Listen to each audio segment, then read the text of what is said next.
Cool. So here we are again. It's Friday. It's my Friendly Friday, brought to you by the Marketing Lifeline, where like-minded people just come to share alike and inspire both entrepreneurs and business owners. But today's our last Friday because this is the last one for the year, not the last one for Friendly Friday, but just for the year 2021, as we'll be back in 2022, so we can all get back into our businesses, work on some of the things that we haven't had the time to work on, and also just to refresh and take a break away from technology and reconnect with ourselves and our family, which I think is so critical. So today we're joined by Ethan Baird from Baird Media, and we're going to be talking a little bit about repurposing content and some of the benefits there. So thanks so much, Ethan, for joining us. I really appreciate you coming to share with us, and we look forward to what you have to share. Cool. Thank you so much for having me, Megan. Really appreciate it. Awesome. So before I go on, I'm just obviously going to do my quick intro to my guest. And Ethan, I asked Ethan for a short bio, and he literally said, Megan, I thought you meant like a short bio. And I was short bio. Okay.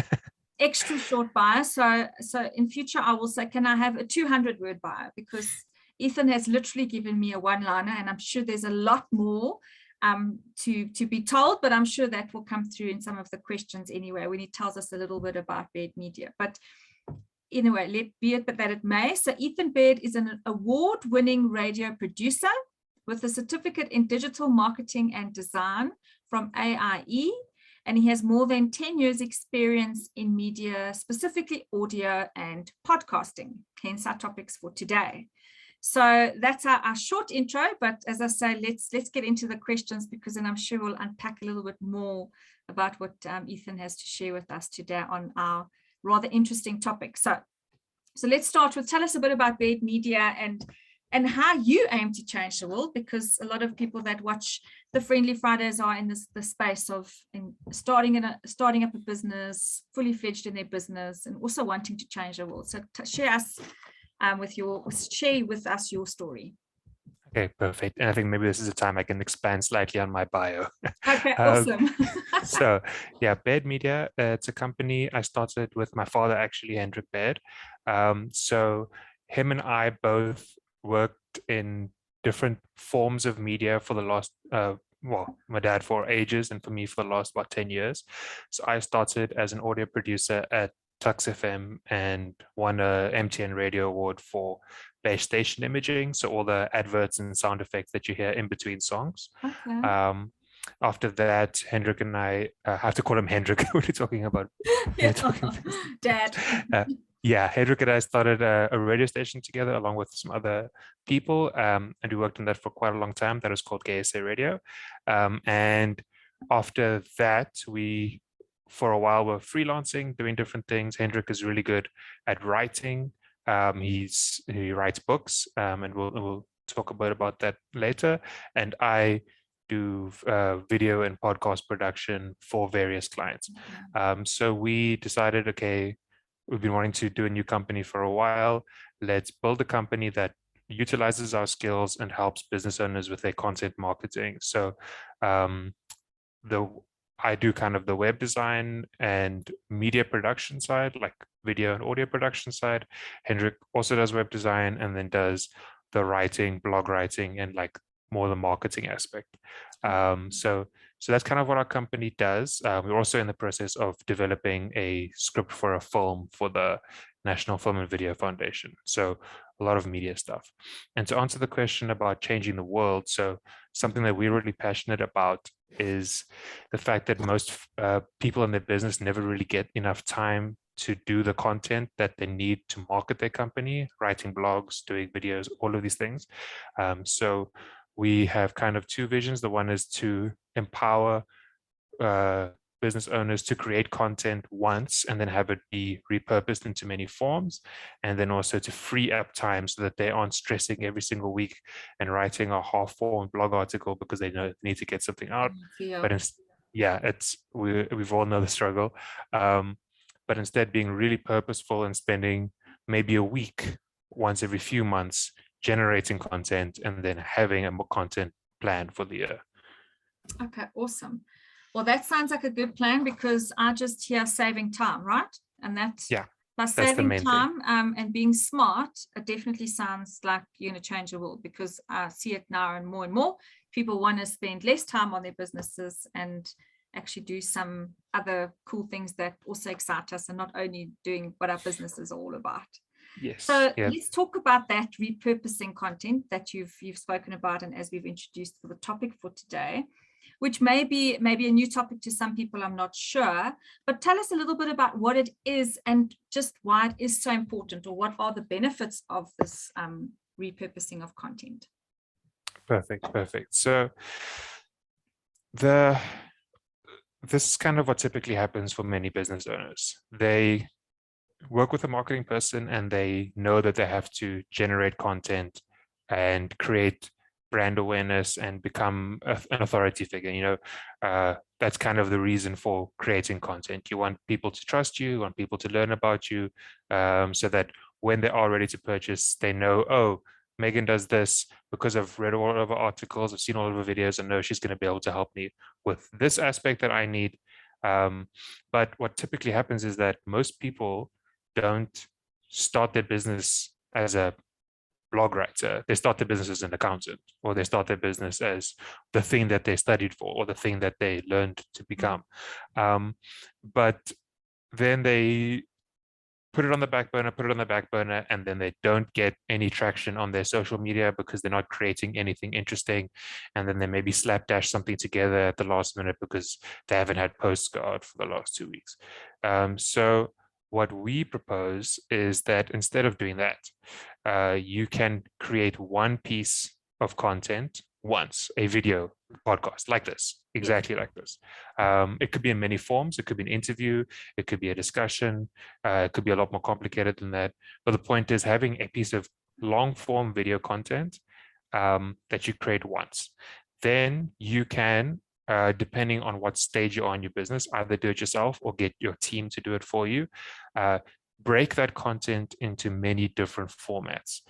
So you can take your video podcast, you can then extract the audio from that, upload it to an audio podcast platform, get it onto Spotify, get it onto iTunes.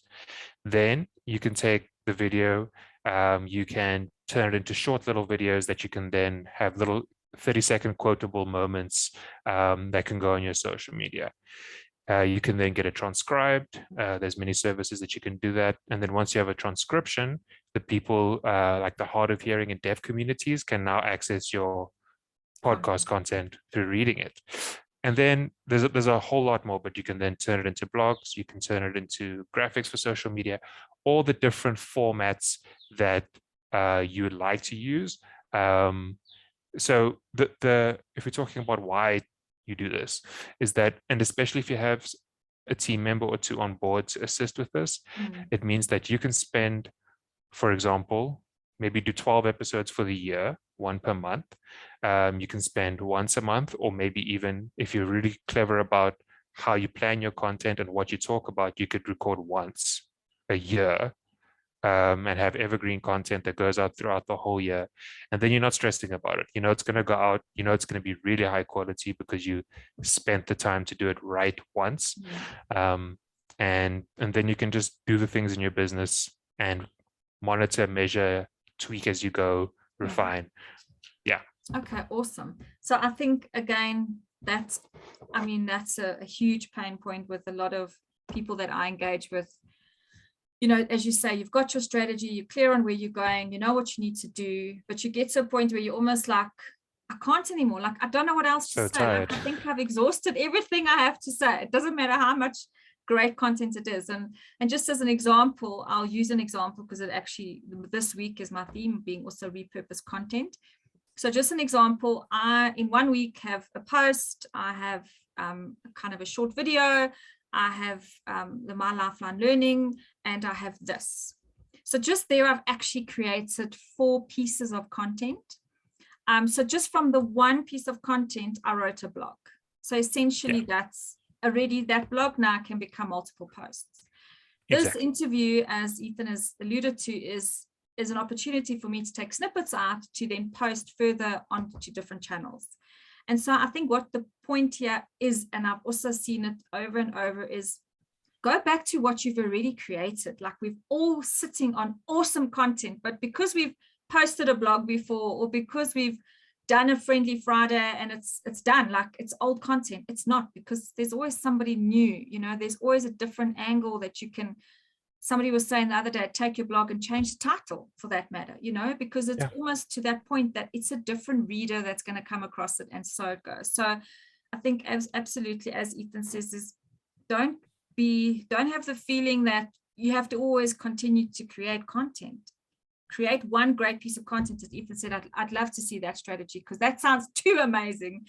And then have something for a long period of time, which I think is quite viable, because rather spend time creating one piece of great content and reusing it. So we're going into podcasts, because that's what Ethan's passion is podcasting. So let's talk a little bit about how can we give us some cool examples of taking, I know we've mentioned a few, but maybe just like break it down for us. So taking a podcast, how can we repurpose it? Like, give us some examples, please. Okay, so for example, and sorry, maybe you just want to clarify, because I know some people. What is a podcast? What is a podcast? You knew it. Yeah, it's slightly confusing, and the definition has been evolving over time. But basically, at its core, a podcast is an audio program, like a radio show, that instead of people having to tune into the radio when it's on live, they can instead use their computer, or most likely an app on their phone, to listen to like a longer piece of content, usually 30. There's no rules on it, but usually it's in the longer range, 30 minutes plus. Okay. And over time, we have also developed the concept of the video podcast, which is what we're doing now. So it's the exact same concept, but what sets a video podcast typically apart from like what we would refer to as a YouTube video or social video is that you can typically listen to it without having to watch it. People don't have to see our faces to be able to engage with the content. And the reason for this is that most people, when they listen to podcasts, especially like hardcore podcast listeners, will typically be doing something else while they're listening.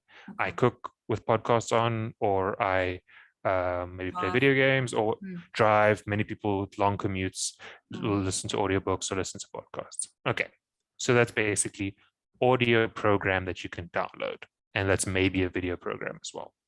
The reason that we say start with a video program is that we know that platforms like Facebook and Twitter don't really do audio without video. In fact, they'll mute audio by default. So an example of a very, very simple example of a way to repurpose a piece of video content from a podcast is say you record for maybe 40 minutes, whatever it is, take like a 30-second to maybe a minute long clip from that's really, really good, that has a quote that you know is going to speak straight to your audience, and that's going to hopefully get them to listen to the full thing. And importantly, say you clip that out, and then very importantly for Facebook, put some subtitles on it. You can do this by hand if you have the software for it. There's also services that you can do it as well that can generate it for you. But for a short piece of content, it's really pretty quick to just subtitle it if you just do some research on how to do that. Nice big subtitles, and then there you go. You've got a clip that can go out on your Facebook. And now, because you've recorded a 40-minute podcast, you probably have like 10 clips that you can put on your Facebook. Then you can take that Facebook-sized one, flip it over, put slightly different graphics on it, then you have it for your stories. So, and then as we discussed, like with the pipeline that I kind of described, you can then go really into depth and maybe make a graphic that's like got that quote on it, for example, or maybe you've got the blog article that's like a summary of the podcast. So it's just that what's nice about it is that when you're recording a podcast, you aren't typically overanalyzing in the way that you are when you're writing like an article. You're just talking. Things kind of flow a bit easier, especially if you have a guest on like this, because you can bounce off of each other. So now you've got all the great content there. Now it's just going to spend some time working that into all the different formats. and really importantly, because this is going to sound like a lot, and it is a lot, I will admit, you will also over time start testing and seeing, do people actually engage with these different things? And at some point you can start removing some of these from your strategy as well, and just honing down on the 4 or 5 versions that are the ones that really get you the results. But you're never going to know unless you try. So you got to have that time where you're kind of doing a lot and then maybe scaling it into something a bit more like efficient. Awesome. Good. So that is some awesome, easy ways. I would say I know you don't, I know it's hard work, I understand, but It's having pretty easy. created, once you've created the content, rather just work with what you got, right? Yeah, you want to add something? You're saying the hard part is getting the concept and like figuring out what you want to say. Yes. And once you've done that, the rest is reasonably simple to do. It's going to maybe require a team or YouTube tutorials to kind of understand, but you'll get there. Awesome. So please, if you've got some great content, if you've done an interview like this similarly before, or maybe you've written a blog, maybe you want to convert your blog into an interview. So there it is. There's actually, the options are endless. So now we get to the top tips part, Ethan, and you're going to share with us some of the top tips I like to say. Let's stick to 3. Otherwise, I'm worried he's going to only give me 1, because he reads straight into things as short and sweet. But 3 tips. Yeah. What do you have for entrepreneurs who would also like to repurpose established content that they have? Okay. Yeah, I like keeping things to the point because I don't want to go on for too long. But I did actually write down my 3. So the first and the most important one is look for evergreen content. So evergreen content is content that's pretty much always going to be relevant no matter what. A talk about how to balance your books as an accountant will pretty much always be relevant unless things change. Yes. Things like that. So make sure that it's content that's going to live forever, and you may even need to trim some of the promotionally things out from an older episode.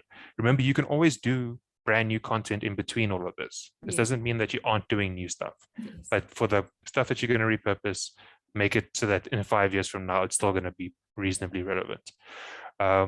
The second one is, so I've alluded to this previously, is run tests. So don't just publish content and then throw it into the void.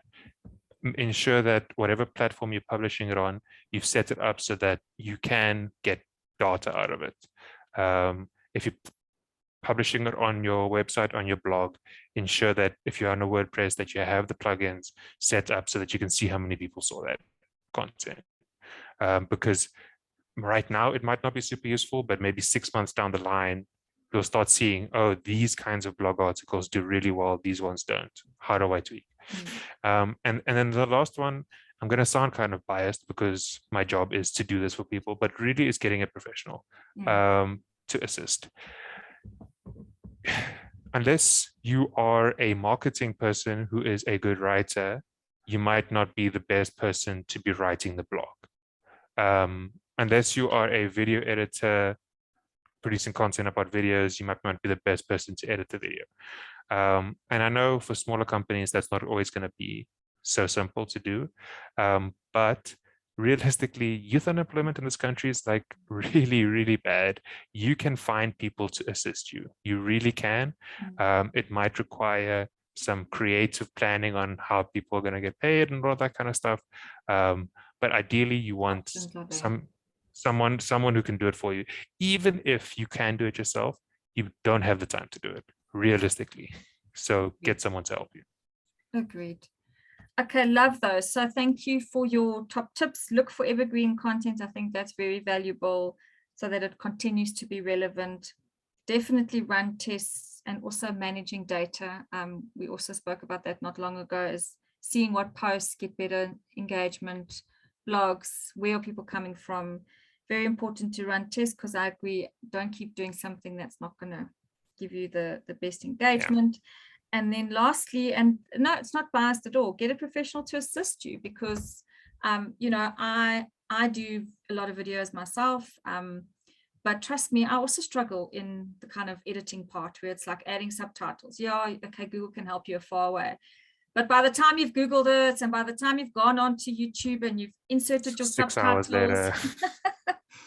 whereas you could rather just get someone in to help you. And that's why we are all entrepreneurs, because we're all here to help each other. So It's an investment. Awesome. So thanks for those tips. And then lastly is, in your opinion, what is the future of content marketing?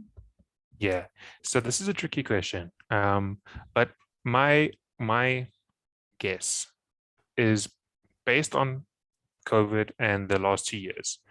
Everybody went online for the most part. Everybody's become super used to like online content. Companies have been forced to shift to that direction. So I think we're going to see more and more people creating content and doing content marketing. Things that worked beforehand don't work now. So there's that. There's also another aspect of people are also a little bit tired of Zooms. People want to go out and do things, but they can't, and then Omicron comes, and then we really can't. But I think what the lesson here is that if you're going to do a content marketing campaign, there's going to be a lot of other people doing similar campaigns. So you're going to really need to ensure that you're going to stand out. There's like, I can tell you there's a lot of people producing like reasonably poor production quality content. Lots.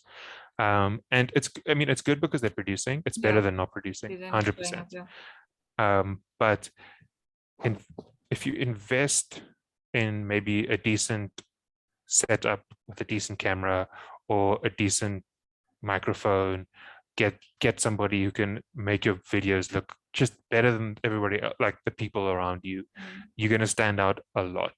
I think people are tired of like, even for example, so we're doing a Zoom recording now. When this gets repurposed, you can be clever, you can be creative about it to make it not look so Zoomy. You know what I mean? There are ways to do that.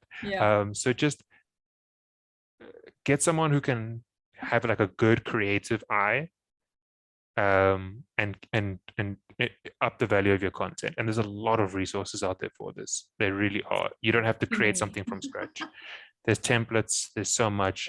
We all know about Canva, but there's a million other things similar to that that can just give with a lower amount of effort than you might be thinking, make your content look way better than the people around you. To stand out. I agree. I think content marketing has been around for many, many years, but it's definitely changed. And even just as we've spoken about now, where podcasts, there's still a bit of what is a podcast. Kind of going forward, it'll be like onto something else, podcasts. Who knows what it is? And that's it. People are going to continually create new ways and forms. So how are you going to stand out, creating a relevant message for your market, being different, positioning yourself, and most of all, being different. So like Ethan's just saying, change your kind of Zoom look, change your look, show up differently and be unique and stand out. So that's us for today. Ethan, thank you. That's been awesome. I really enjoyed chatting to you, and thanks for sharing all the insights. I'm sure we could have chatted a whole lot longer because it is quite a broad topic. But guess what? We can repurpose and we can talk about some just of the benefits next time, or how-tos. That's just how much content we have to share. So there's a lot. Awesome. Thank you so much again. And as I said, this is our last Friendly Friday for 2021, but don't fear, we will be back, not too near, but we'll be back in 2022. And just wishing everyone a super happy holidays wherever you are. Make time for your family, make time for yourself, and so we all feel alive when we come back and well in the new year. So thanks everybody again, and please, if you liked watching us, or give us a comment, or even go on and share it onto your group. Thanks everybody. Thanks, Megan. Until later. Cheers. Bye.